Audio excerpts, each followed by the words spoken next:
Hello and welcome to Hiker's Dream. This is Landslide, and I'm here with Joe KISNER, part two interview with Joe from Kennedy Meadows.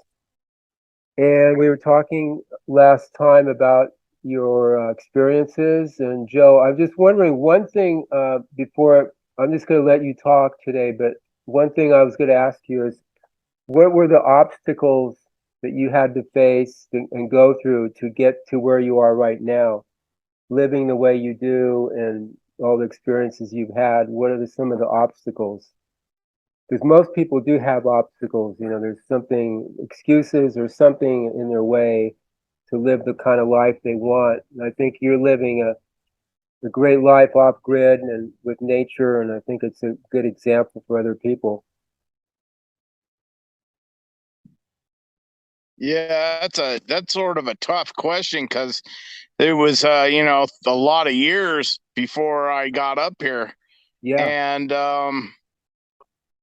you could yeah, write a book. for one, I worked in the cities, so towards the end when I knew my retirement was coming, I started planning for it, and I bought a piece of property, and here I am. That's the one you have now. What is, I got ill. I actually got ill for a while there. I had a brain tumor, and so I left my trade in a disability, and I'm still recovering actually, but I'm doing pretty good. And I'm gardening and doing little short walks and hikes and getting my feet back together here, and hopefully I'll be back to through hiking here soon. But so it was actually, go ahead. It's no, cutting out so bad.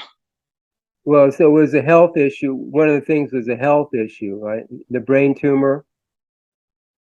There was a big obstacle. Yeah, when I got that removed, when I got that removed, I came up here. I actually lived in a minivan the first probably the first year.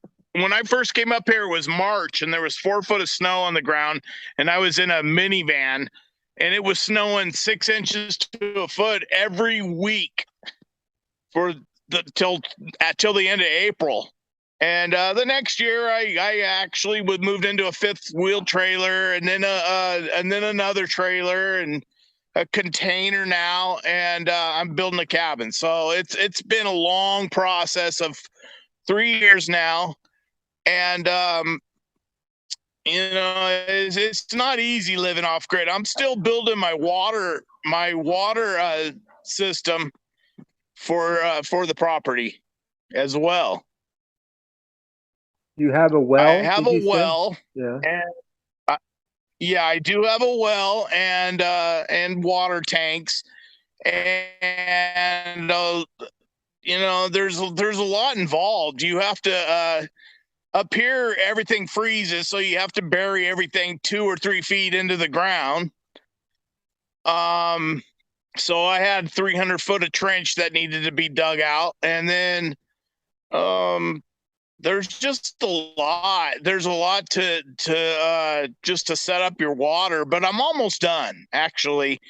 And now I'm hooking up my because I have apple trees, and I'm hooking up the irrigation for the apple trees.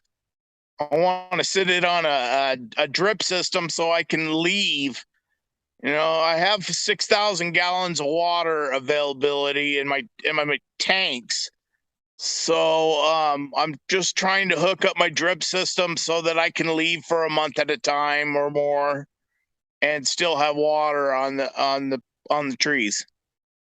And how deep is your well? Not have to pay somebody. Sure. My well is 180 feet is where my pump is set at. I think my well's like 205 feet deep. Stagnant water is at 36 feet here, but I have it pretty deep. Actually, the guy that does the wells up here is using my well for his water source. So I mean, it's a good well. They pull a lot of water out of it daily. Um, And I usually go through. Right now I'm going through probably 500 gallons a day in watering. So it's a good well. It's good. It's the same. It's the same aquifer or whatever coming that you get from Crystal Geyser, the water source that's in Alancho on the other side of the Sierra. It's if you get up on top of a mountain and you look down, you can just see how the water is coming from Mount Alancho.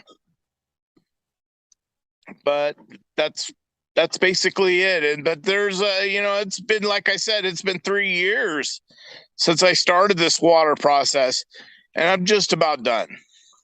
Wonderful. I'm down here in Baja, and our well that we use is 180 feet too. It's 182 feet, and it's been running for 62 years, and it's still going strong.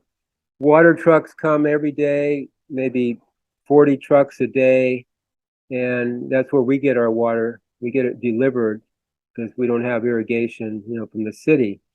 So when we get the funding for our projects or environmental projects, we want to dig for the primary water, which, if you're familiar with, is the original water.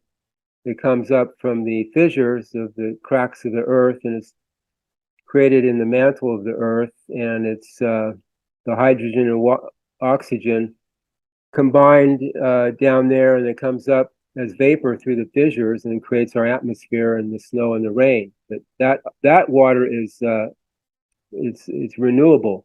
There's no running out of that water. So we want to drill for those primary water wells that are renewable, and they could feed the aquifer, or they don't necessarily do feed the aquifers. But we have a locator in Southern California that drills these primary water wells that we're going to be using.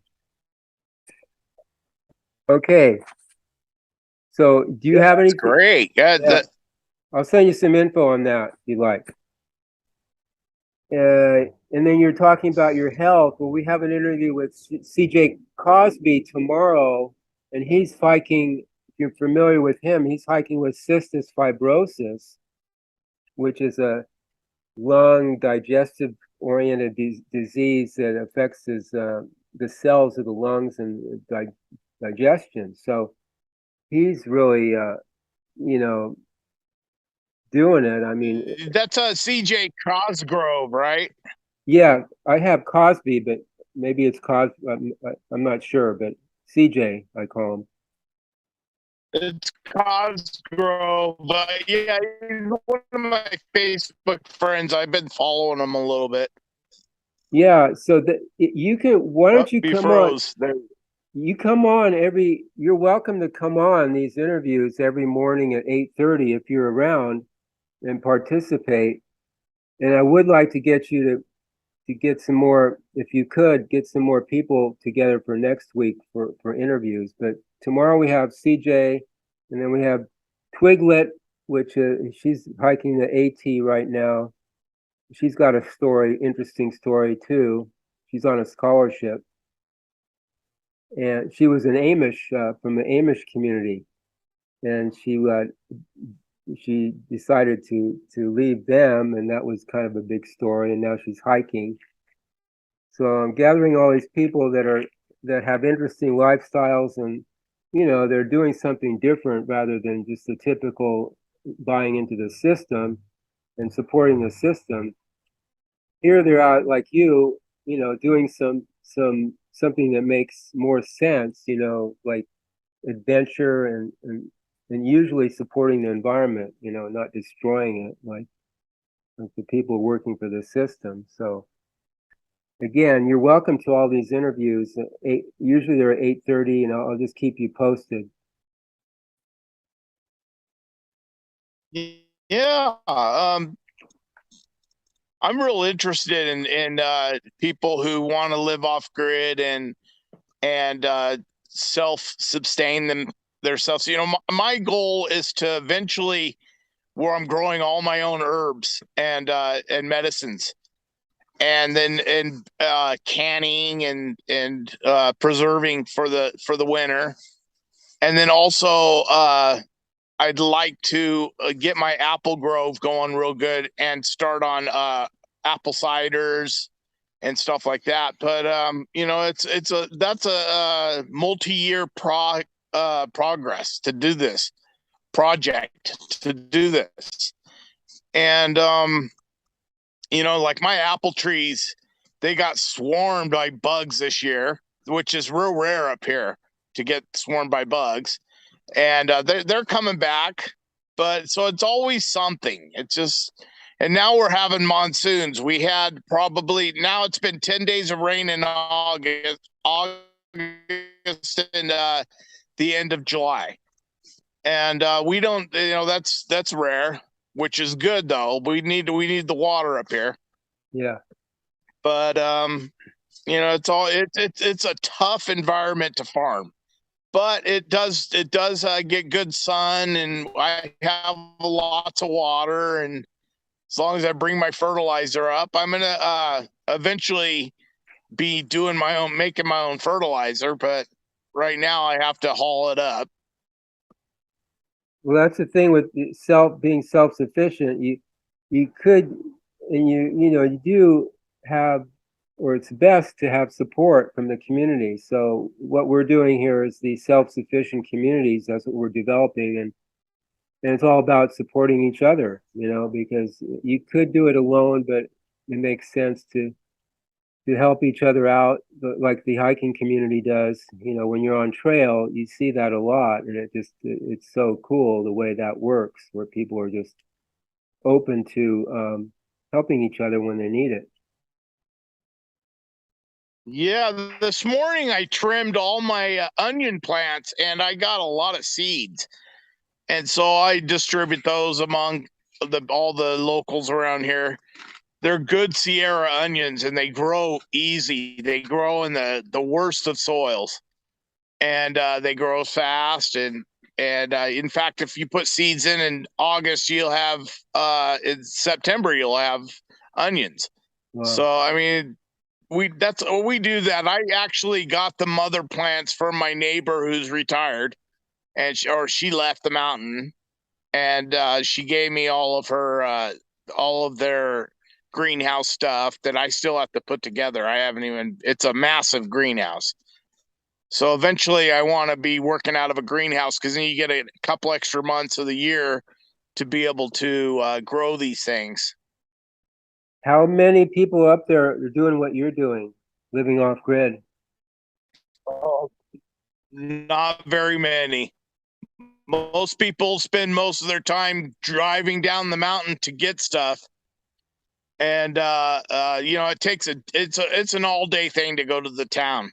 I mean, if you get back, usually you're wiped out by the time you get back, because it's an hour to get down there, and an hour to come back. 3, 4, 5 hours of shopping.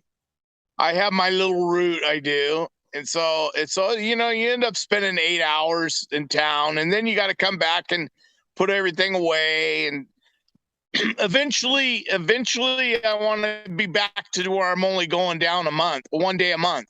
Right now I've been going down 1 day a week, because I have some business I've been taking care of. But eventually I want to get back to 1 day a month.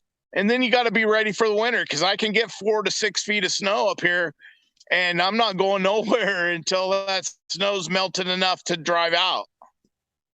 What highway do you use to get out, and what town is their supply town? Well, I'm in the highway is a road. It's not much of a highway, but it goes down to Highway 395. Oh yeah. And it's about a 20-mile mountain ride to get out of the snow.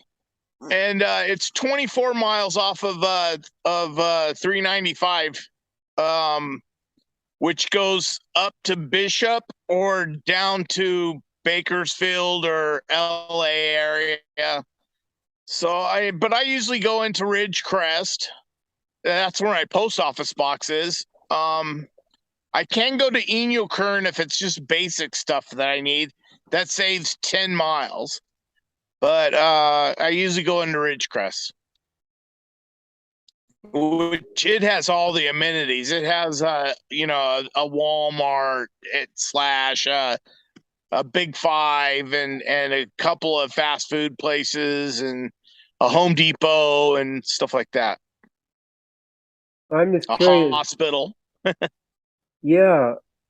Let's see. Didn't people go into Lake Isabella instead of Ridgecrest, or they had a choice when you're hiking north on the PCT? Well, if you go into Lake Isabella, for me, it would be another 10, 15 miles farther, but it's also Lake Isabella doesn't have as much as Ridgecrest. If Okay. you're on the PCT and you get off at Walker Pass, the best thing to do is to go in Ridgecrest if you're going to get off at Walker Pass.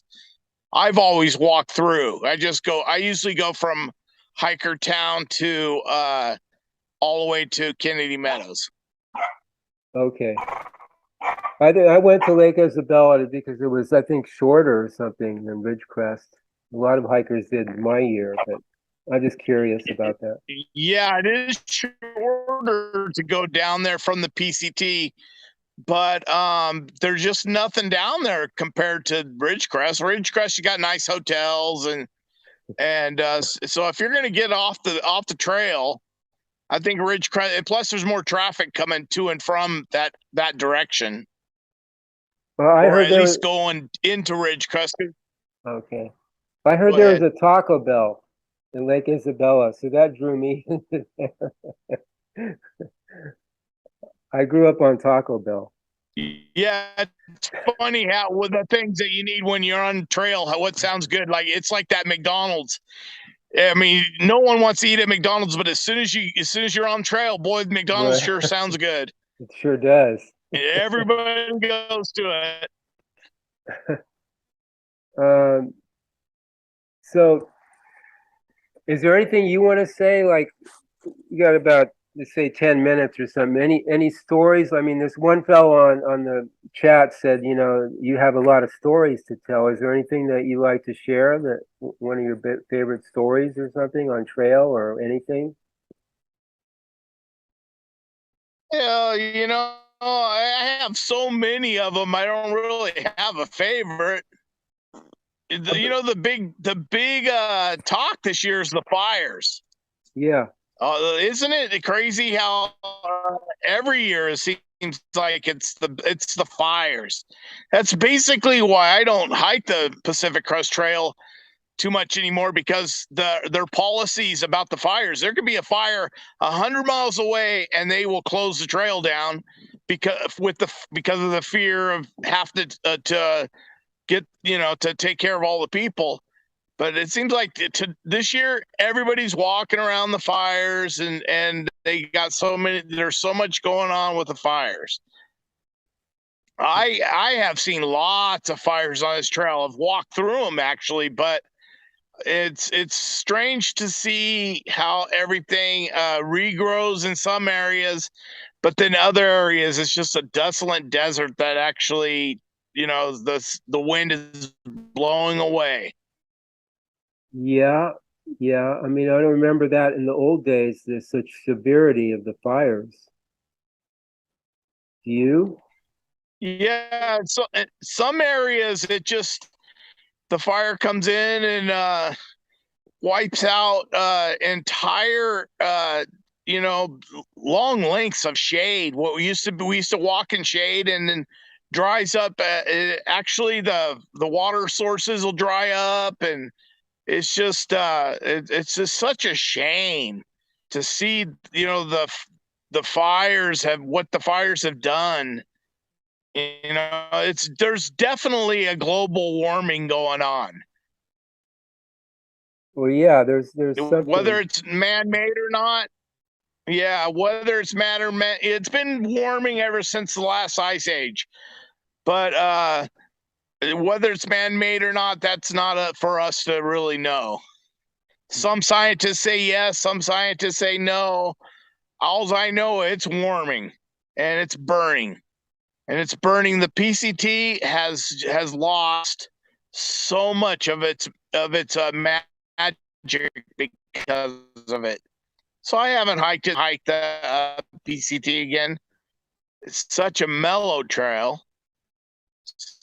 It's not like the Appalachian where it's just rigorous. You've hiked the PCT how many times? I had done 3 through hikes that were, where I walked every step of the way without missing an inch of the trail. I didn't walk around the fires or nothing. I went through. This was what years were these in? 05, 07, and 08. And then in Now between, I was out hiking the years in between. I hiked every year for about 10 years on the PCT, at least. I don't even know. I don't count it, but sometimes I would just miss my family and go home. Sometimes it was the snow just was too much.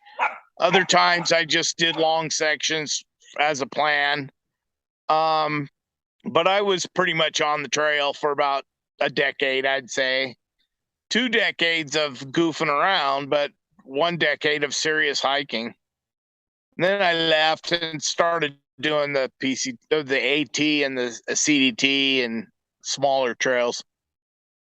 how many times did you do the CDT and the AT? Once each, or what?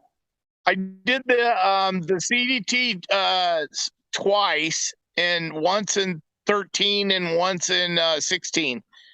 And then I did the AT in 10 and also in 16. I did the AT and the CDT in 10.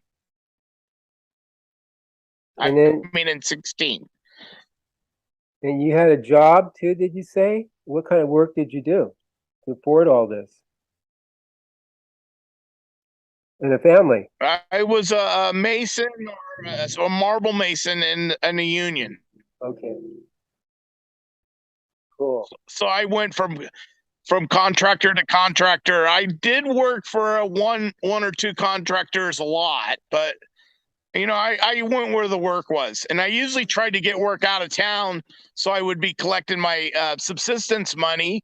I'd live out of my vehicle and save my subsistence money and use that for my hike. Great. Good plan. I mean, you're Yeah, doing it. I did that for years. I did that for No, you're living the life. It's good to see people like you out there doing something that, again, it makes sense, and it's just you're becoming more aware of really what's going on, instead of just buying into the routine life supporting the system. So it's really good to see you and know you. Um, Yeah, thanks. so again, you're welcome. I don't know what your schedule's like, but I usually have these. I'm going to be chatting with people. It's good for me, 8:30 Pacific time, daily, except for Saturday and Sunday. So if you can round up some people for me to interview, or for us to interview, would be great. Just send them to me in an email or whatever, or introduce me. It'd be appreciated. And again, you're invited to talk with CJ tomorrow and Twiglet on Friday, the rest of the week, if you're available. I appreciate it, because you add a lot to it with all your How many experience. people can you put on Zoom? We've had, we've had 4 or 5 before. Oh, Yeah, wow. yeah. And what I do, I send them the link. They give me their email. I'll send them the link. I'm not sure how to do it. I only know how to do it once I start the show. Then I send the link. The 8:20 or so, 8:30. I'll send them the link, and they can get on and chat. And this is very informal. It's just like we're just like-minded people that appreciate nature and want to keep it that way. Want to keep the planet around for a while at least, because there's a lot going on. And that's what we're doing here too, helping people become aware of what's going on. with the planet so they can make better choices. Yeah, I really like when I hear of hikers coming off the trail and start farming and ranching and being self-sufficient. And I love hearing that. That's just that's what why we're able to go out there. It's just the city's encroaching on the trails and immensely. Yeah, I think I told you in 2014 when I hiked it with my son, I came back and I was paying $500 a month rent for this little cottage, and I said, "Why am I paying rent when I could be sleeping outdoors like I did on the trail?" So I became homeless, basically, sleeping outdoors. I saved $500 for my next adventure a month. So in the meantime, have I? Yeah, it's funny how a lot of people get caught up in that. They go to work and they have a car payment, a house payment, or rent, and so whatever they're making, there is just going to living. And if you can't save for your vacation, what good is it? It's you get caught up in it, like you say. It's just it's it's not good. It's not good for anybody, really. I mean, you're just supporting the bankers and the system and the control factor going on. So it's not really for the people. It's for the elites that are controlling everything. So why do it? Why agree to it? There's other options. And you don't have to be living off grid, but there's just so many other things you could be doing to support the planet, the environment, the community, and each other, and not necessarily the system, but support what makes sense in the world. People that are doing something that makes sense. And that's why I'm starting this to help people give an option, to help them see an option. That there's other ways of living, lifestyles, all that. Okay, Joe. So Yeah, there's just yeah, go ahead. it's I just there's so much we're such connoisseurs of things. We just the American people, they're just seem to be, like my thing is plastic. We find plastic everywhere and all water and or everywhere. There's traces of plastic in everything, and we use so much of it. But that's another story in itself. Yeah, yeah, we didn't get into that part, but yeah, you could use hemp or other materials that are natural, biodegradable. But plastic's a petro product, isn't it? That's why they're using it, because they're promoting the oil products, petroleum products. There's islands of it in the ocean, Yeah, and it's in every beach, it's in every water. It's killing the planet worse than anything is the this plastic. People go buy things, they get it's all wrapped in plastic, and that all that goes into, and some of it takes 1,000 years to decay. Most of it takes 100 or more, hmm, and and then there's still traces that go into the water after it does decay. yeah, Like I said, there's not a water source in the world that doesn't have traces of plastic in it. And when I found that out, I was like, that on top of the islands of plastic in the Pacific. Yeah, there's there's and then there's beaches that are they call plastic beach, where there's chunks of plastic throughout, and it looks beautiful, but it's really bad for it, for the planet. yeah. I mean, no sane. And if anybody doesn't know about it, I suggest looking into it, because once I looked into it, I've been on it disturbs me. It's worse than anything that's going on Earth, including the open pit mines. Plastic is a problem, and unless somebody educates themselves on it, they have no idea how bad plastic poisoning is, and plastic and so people need to start educating. And I'm not the person to educate others about plastic. I'm just want to bring people aware of it. They should look into it. We I see don't use it. plastic bottles no more. Yeah. Well, it's just about agreement. You know, what are we agreeing to? We're educating. We're helping to educate people about making better choices and helping them see what they're agreeing to. Because the people who make the plastic, they know better. I mean, you can't tell me they know better that it's not ruining the environment. You know, it's for the money, it's for the control. So it's about agreement and what you're agreeing to in terms of what's being produced, what you buy, etc. So we have a long, big Yeah, challenge here. like the cars are made out of it. All the packaging for everything that we use, everything is made out of plastic these days. It's cheap and it's efficient, but it's not being recycled enough. There you go. Yeah. All right, Joe. We'll leave you to your garden here. Go back to your onions. Yeah, I gotta go. I gotta go trim those trees. So okay, we'll keep in touch. I was out with my scissors this morning. Great. I enjoy your Facebook posts. I'm reposting them in Universal Hikers, and so to share what you're doing. So keep it up. You're doing great.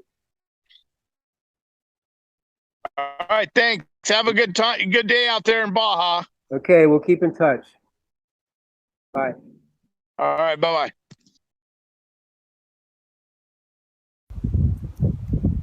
At one time, somebody, probably in the late 1700s or early 1800s, cleared this hill right here for farming and piled all these rocks here. Actually quite amazing, the kind of work they had to do to farm out here. This right here is a maple tree.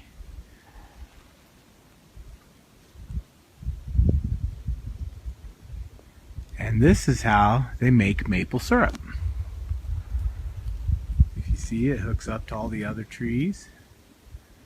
And they're all around. If you look as far back in the forest, it's in there. They're all hooked together. And I'm sure they all drain downhill. Anyways, I find this quite interesting. You just don't see this in California.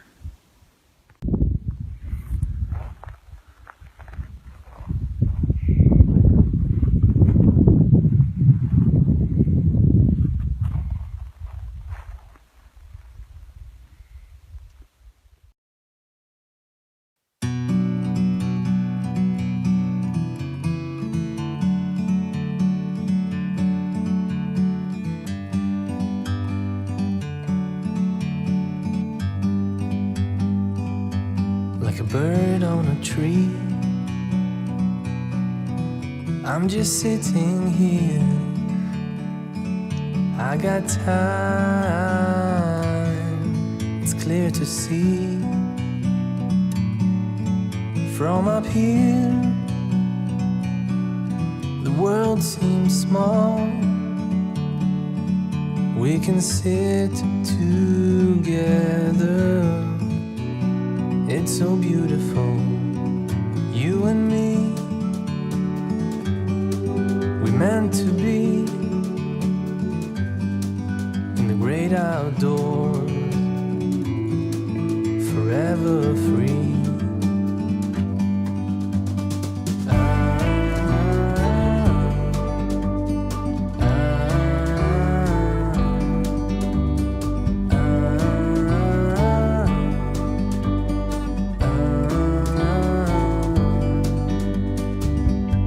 Sometimes you need to go take a step back to see the truth around you. From a distance you can tell